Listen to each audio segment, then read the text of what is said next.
संत कहते हैं कामी क्रोधी लालची इनसे भक्ति ना होए, भक्ति करे कोई सूरमा वो बिरलो ही होए। जिस व्यक्ति के मन में काम है, किसी भी संसार की वस्तु के प्रति कामना है, जिसको बात बात पर क्रोध आ जाता है, किसी ने कुछ कह दिया क्रोध आ गया। मैं एक बात और आपको कहूं, आजकल एक ट्रेंड चल गया है लड्डू गोपाल जी की सेवा का। है?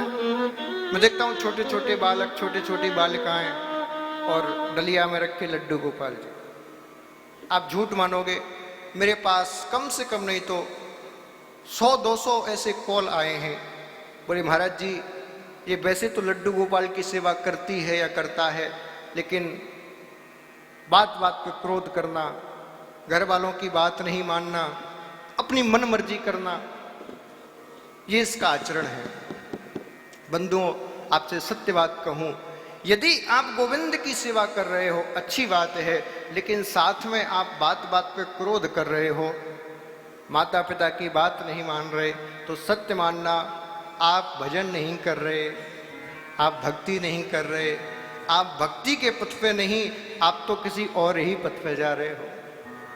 आपके गोविंद आपकी सेवा से कभी प्रसन्न नहीं होंगे, क्योंकि जो भक्ति करता है उसके अंदर सरलता आती है, सहजता आती है। आपको पता है, एक बार के क्रोध करने से 1 वर्ष का किया हुआ भजन समाप्त हो जाता है, 1 वर्ष की हुई सेवा समाप्त हो जाती है। अब सोचो, जब एक बार के क्रोध करने से 1 साल की सेवा गई, आप तो दिन में कितनी बार क्रोध कर रहे हो? तो बैलेंस प्लस में है कि माइनस में है? हाँ जी, माइनस में है। तो मैं उन बालक बालिकाओं से विशेष अनुग्रह करूंगा, यदि आप गोविंद की सेवा कर रहे हो तो ये प्रेम गली है, प्रेम गली अति सांकरी या में 2 न समाए। तो आपको पहली बात तो मैंने देखा है, संसार के साधनों को त्यागना पड़ेगा। जो आप पाश्चात्य संस्कृति की ओर दौड़ रहे हो ना, वो आपको त्यागना पड़ेगा। आपको शुद्ध भारतीय परिधान धारण करने पड़ेंगे। जो आप फास्ट फूडों की तरफ ज्यादा बढ़ रहे हो ना, वो आपको त्यागना पड़ेगा। शुद्ध सात्विक घर का भोजन ही करना पड़ेगा।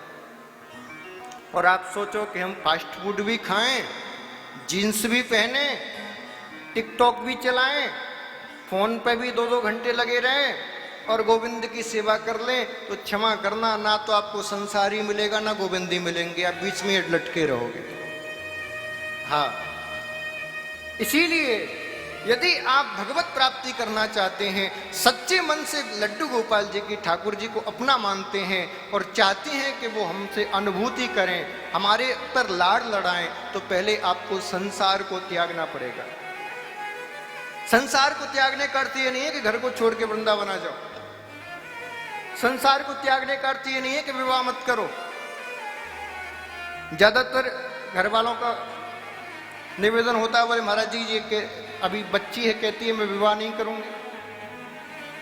बंधुओं, शास्त्र में उल्लेख है, बिना विवाह के स्त्री कितना भी भजन कर ले, कितना भी तप कर ले, उसको गोविंद की प्राप्ति, उसको वैकुंठ की प्राप्ति नहीं होती। स्त्री का परम कर्तव्य है कि गृहस्थाश्रम में रह के, गृहस्थाश्रम के धर्मों का निर्वहन करते हुए फिर गोविंद का भजन करे।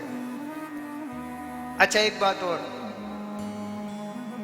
सतयुग से लेके कलयुग तक, क्या आज तक किसी बाबा जी के घर में या बाबा जी की कुटिया में ठाकुर जी आए?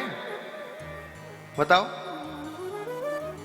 राम जी आए गृहस्थी के घर, दशरथ जी, ठाकुर जी आए गृहस्थी के घर, आए कि नहीं? भगवान तो गृहस्थी के घर ही पैदा होते हैं। अच्छा, एक बात और कहूं, पुरुषों के लिए छूट है।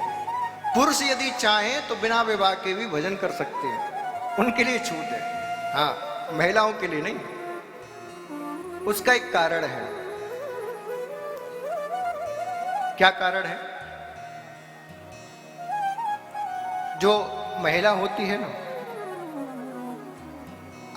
सामान्य किसी 10 रुपए या 20 रुपए के नोट को लो और कहीं भी डाल दो तो उसके खोने का ना गम होगा, और ज्यादातर लोग उसको उठाएंगे, 10 के नोट के पीछे क्यों नियत खराब करो। वो कोई बहुमूल्य रत्न, कोई बढ़िया चमचमाती हुई हीरे की अंगूठी रख दो तो एक तो खोने का गम, दूसरा चोरी होने का डर। हर व्यक्ति कैसा भी ज्यादा कितना भी ईमानदार हो, एक बार कहेगा 10 लाख के ले ही चलो। तो जो स्त्री है वो रत्न है, इसको सहेज के संभाल के रखना चाहिए। इसीलिए देखो स्त्री के लिए मर्यादा बनाई गई है। जब बचपन में माता पिता की छत्र छाया में रहे, जवानी में अपनी पति की छत्र छाया में रहे, और वृद्धावस्था में अपने पुत्र पुत्रियों की छत्र छाया में रहे, उनकी सहजता में रहे, उनकी सिक्योरिटी में रहे, जिससे उस रत्न को कोई चुरा ना पाए, उसको कोई कलंकित ना कर पाए। क्योंकि स्त्री का जो जीवन होता है वो सफेद कपड़े की तरह है। रंगीन कपड़े पर आप कोई छिड़क दो तो पता नहीं चलेगा दाग है कि नहीं, लेकिन सफेद पे छींटा भी मार दो तो तुरंत दाग लग जाता है। उसी प्रकार स्त्री का चरित्र है। यदि थोड़ा सा नाम भी आपका आ गया ना कि ऐसा ऐसा इसने किया, बस पूरा जीवन दाग लग गया। इसीलिए स्त्री के लिए विशेष मर्यादा बनाई गई है। कई लोग कहते हैं स्त्री के लिए ही ऐसा क्यों? बंधुओं, हमारे शास्त्र में स्त्री को पूजनीय बताया गया है। यत्र नार्यंत्र पूज्यन्ते रमन्ते तत्र देवता। जहां नारी की पूजा होती है वहां देवता वास करते हैं, ये सनातन धर्म कहता है। और भैया भाइयों के हाथ में है क्या? सब माताओं के हाथ में ही तो है। किसी व्यक्ति ने पूछा, बोले एक बात बताओ, भोलेनाथ जी जब देखो तब समाधि में बैठे रहते हैं, भांग धतूरे का भोग लगाते हैं, चक्कर क्या है? तो एक ने कहा, बोले एक देखो मैं आपको बताता हूं, एजुकेशन का डिपार्टमेंट किसके पास है? शिक्षा व्यवस्था सरस्वती मैया के पास। वित्त का डिपार्टमेंट, धन का, किसके पास है? लक्ष्मी मैया के पास। शक्ति पावर डिपार्टमेंट किसके पास है? दुर्गा मैया के पास। बोले जब, अच्छा एक चीज और की आवश्यकता होती है, अन्न का डिपार्टमेंट किसके पास है? अन्नपूर्णा मैया के पास। बोले जब आदमी पे से धन चला गया, ज्ञान चला गया, बुद्धि चली गई, विद्या चला गया, अब वो व्यक्ति भांग पी के समाधि नहीं लगाएगा तो तांडव करेगा, क्या करेगा वो? कुछ है ही नहीं। तो माताओं के पास विशेष शक्ति है, इसीलिए इनके लिए विशेष मर्यादा है। आप सामान्य और हम आप सामान्य आदमी हैं। हम और आप बाजार में जाओ तो किसी सिक्योरिटी की आवश्यकता पड़ेगी नहीं, और कहीं कोई प्रधानमंत्री आ जाए, राष्ट्रपति आ जाए तो 5 दिन पहले से पूरी एजेंसियां आ जाएंगी सर्च करने के लिए, जगह जगह पुलिस खड़ी हो जाएगी। क्यों? क्योंकि वो विशेष हैं। उसी प्रकार से माताएं विशेष हैं। आपके लिए विशेष नियम इसलिए बनाए गए।